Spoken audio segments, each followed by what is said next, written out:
എന്താ? അയ്യേ, ഇതെന്ത് കോലം? ഇവിടത്തെ ആ കിളവൻ സർദാർ അലക്കാനിട്ട ഡ്രസ്സാ. ഞാനിപ്പോ ഇത് നൈറ്റ് ആയിട്ട് ഉപയോഗിക്കുക. അല്ല, എന്താ കാണണോന്ന് പറഞ്ഞ? അയ്യേ, ലവ് ലെറ്റർ ഒന്നും ഞാൻ വാങ്ങിക്കില്ല. എനിക്ക് നാണാവും. ഒറ്റ വീക്ക് വെച്ചിട്ട് ഞാൻ പിടിക്കടാ. ഇതെന്താ ഇത്? മലയാളം. അക്ഷരം മലയാളോ? മേം പൂജാനോ ദോ സലാം തോ ക്യാ പഞ്ചാബിയാ. പഞ്ചാബിലേക്ക് ഒരു സന്ദേശം. അയ്യോ, പഞ്ചാബിലേക്ക് ഇപ്പൊ ഒരു ട്രിപ്പ് പോകാനുള്ള ടൈം എനിക്കില്ല. നീ പഞ്ചാബിലേക്ക് ഒരു ട്രിപ്പൊന്നും പോകണ്ട. നിന്റെ ശബ്ദം പഞ്ചാബിലേക്ക് പോയാ മതി. ഓ, ശബ്ദമല്ലേ? ശബ്ദമല്ല, ഇത് വായിക്കേ. മഹീന്ദ്ര സിംഗ് സ്പീക്കിംഗ്. ഒരു മഹീന്ദ്ര സിംഗ്. ഇത് വായിക്കാൻ. मैं पूजानु दो सलाम दो प्यार करता है हम एक दूजे बगैर अजी जिंदा नहीं रह सकते। ये उससे करवा लिया ने पूजा दिया व्या किसे और नल कीता था वो सड़ी बहुत ही देख लेंगे। क्या? നീ ആരാ? ഗബ്ബർ സിംഗോ? കക്ക കക്കാന്ന് വിളിക്കാൻ. ആരാ ഈ മഹീന്ദ്ര സിംഗ്? പൂജയെ കെട്ടാൻ പോന്ന ആളാ. ആഹാ, ഞാൻ എന്താ അയാളോട് പറഞ്ഞത്? ഞാൻ പൂജയുടെ കാമുകനാണ്. ഓഹോ. ഞങ്ങൾ തമ്മിൽ 2 വർഷമായി സ്നേഹത്തിലാണ്. നിങ്ങളുമായിട്ടുള്ള പൂജയുടെ കല്യാണം നടത്താൻ ശ്രമിച്ചാൽ എന്റെയും പൂജയുടെ മൃതശരീരം ആ കല്യാണ പന്തൽ കാണുന്നു. അയ്യോ, ഇങ്ങനെയൊക്കെ പറഞ്ഞ കല്യാണം മുടങ്ങില്ലേ? മുടങ്ങും. നീയാ പൂജയുടെ കല്യാണം മുടക്കിയത്. ഞാനോ? നീ തന്നെ. അയ്യോ, ഇതെന്ത് മഹാപാപം. ഇനി ഇങ്ങനെയൊക്കെ പാടുള്ളൂ. ഇനി നിനക്ക് നാവുണ്ട്. നീ വീട്ടിൽ ആരെങ്കിലും അറിഞ്ഞാ പിന്നെ നിന്റെ കാര്യം പോക്ക.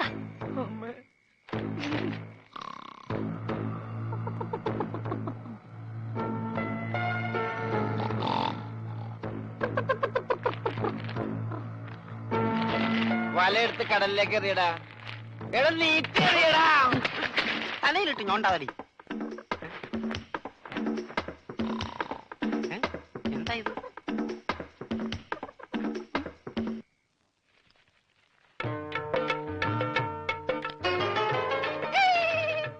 सोनारे, ये छोटा कागज है। मेरा पास कोरा कागज है। എന്താ പറ്റി? പട്ടിന്നല്ല, പറ്റി. ഈ പഞ്ചാബി പ്രേമക്കത്ത് മലയാളത്തിൽ നീ ആരെ കൊണ്ടാ എഴുതിച്ചത്? ഇനി ഇതിന്റെ അർത്ഥം കൂടെ പറഞ്ഞു താ, എന്നാലേ മറുപടി തരാൻ പറ്റൂ. അത് സാരമില്ല, അവ ഊമയാ, പൊട്ടൻ, ഒന്നും മനസ്സിലാവൂല. ഇല്ലെങ്കിൽ നോക്ക, ഞാൻ ഇപ്പൊ കാണിച്ചു തരാം. മിസ് പൊട്ടൻ, നീ എന്തിനാടാ സ്വർഗത്തിലെ കട്ടറും ബാഹാൻ ഇപ്പോഴിങ്ങോട്ട് വന്നത്? ചേട്ടേ, കൂടുതൽ ഇവിടെ നിന്ന് കറങ്ങിയാലുണ്ടല്ലോ ഞാൻ തല പിടിച്ച് ഇതിനകത്തിട്ട് വറുക്കും, പറഞ്ഞേക്കാം. അങ്ങോട്ട് നാണമില്ലാത്ത മേ പൂജാനും ദോ സലാം ദോ പ്യാർ കർത്താ ഹാ. ക്യാ സാലേ ഉള്ളൂ की पट्टी क्या बोलता है?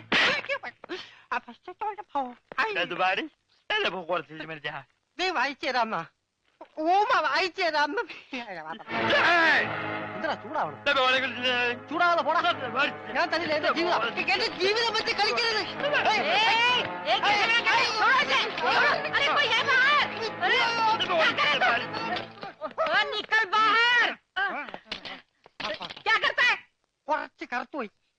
കുറച്ച് കറുത്തുപോയി.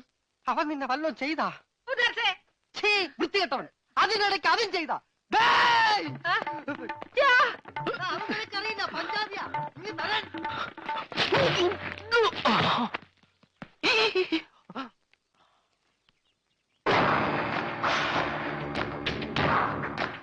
നമസ്തേ സാർ. ഗംഗാധരൻ പണയം എടുത്തോണ്ടോ?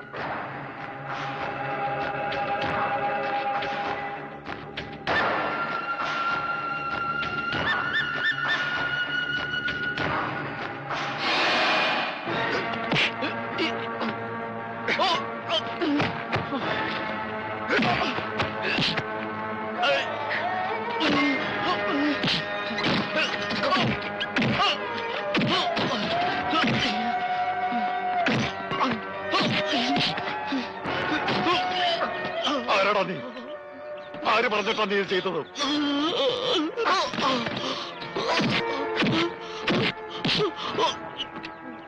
സത്യം പറഞ്ഞു, ഇല്ലേ കൊന്നോളെ ഞാൻ. പറയൂ, പറയാൻ പറയാം.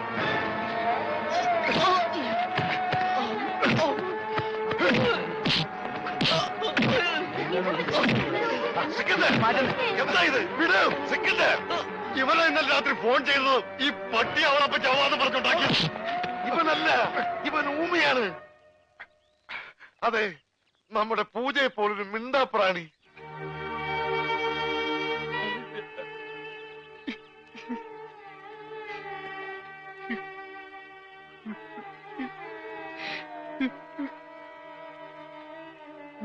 ആ ചീട്ടവൻ എന്റെ കയ്യിൽ നിന്ന് തട്ടിപ്പറിച്ചോണ്ട് ഓടിയതാ. രാത്രിയിൽ ആരോ ജനലിൽ കൂടെ എന്റെ നേർക്ക് എറിഞ്ഞു.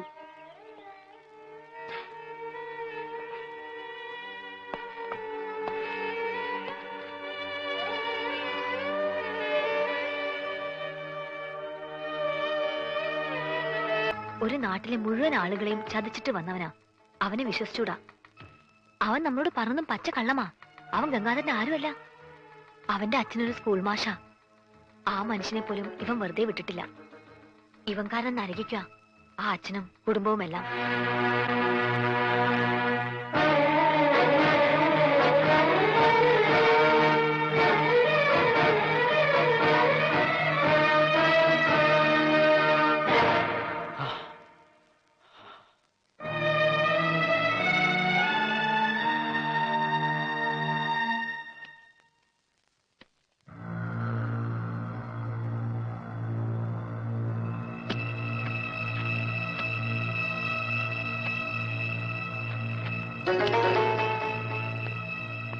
എടോ, നമുക്ക് ഈ പണം 5 മണിക്ക് മുമ്പ് റാവുത്തറിഞ്ഞിന്റെ കയ്യിലെത്തിക്കണം. ഇല്ലെങ്കിൽ നാളെ നമ്മുടെ ട്രാവൽസിലോടുന്ന വണ്ടികൾക്കൊന്നും പെർമിറ്റ് ഉണ്ടാവില്ല. അല്ല, ഞാനിത് ആരോടാ പറയണേ?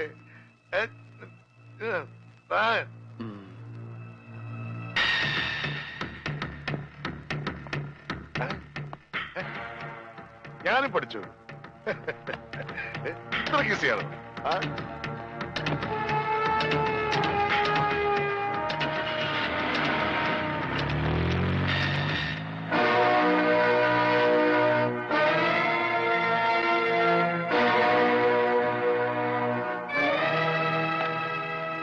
എന്താ ഭയ്യ? ചാച്ചാജി ഇതുവരെ എത്തിയില്ല.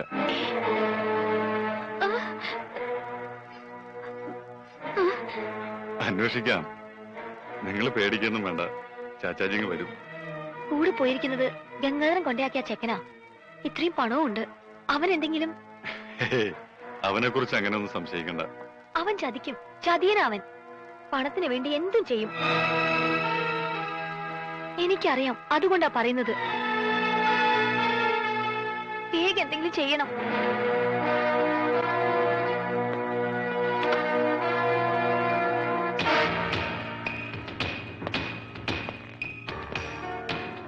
അവൻ ഇവിടെ വന്നിട്ട് എത്ര നാളായി? 2-3 മാസമായി കാണും.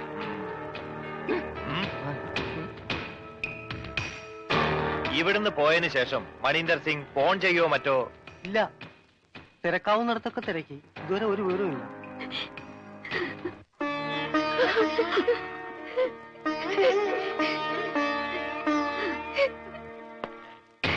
സാർ, സ്റ്റേഷനിൽ നിന്നോ? Hello, speaking. അവനെ കിട്ടി. എത്ര ചോദിച്ചിട്ടും അവനൊന്നും പറഞ്ഞിട്ടില്ല.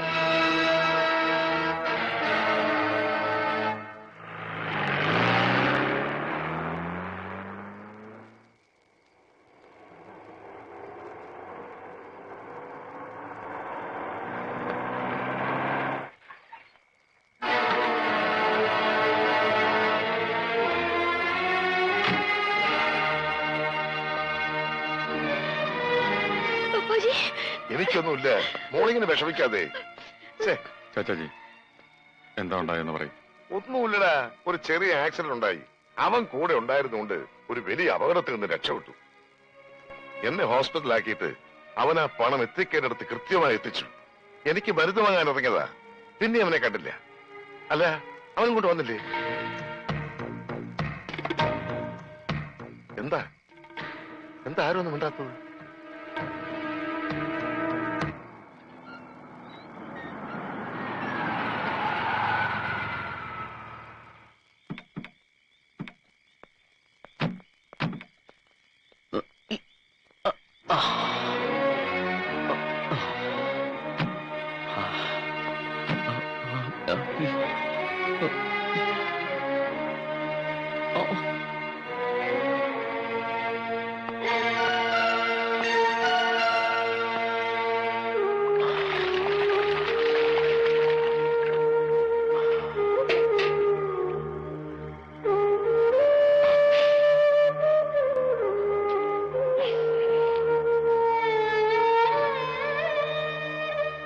അത് കാണാതായപ്പോ ഞങ്ങള് വിചാരിച്ചു കട്ടിട്ട് പോയി കളഞ്ഞു എന്നല്ലേ.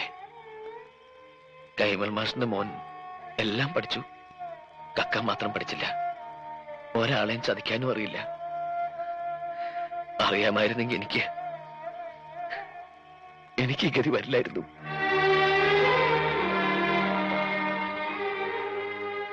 എന്റെ വീടിന് എല്ലാവരും ചേർന്ന് തീ വെക്കും മുമ്പ് എനിക്ക് അവിടെ എത്തിയേ പറ്റൂ. ഒറ്റയ്ക്ക് പോവാനും പറ്റില്ല, ആരെങ്കിലും കൊണ്ട് എത്തിക്കണം.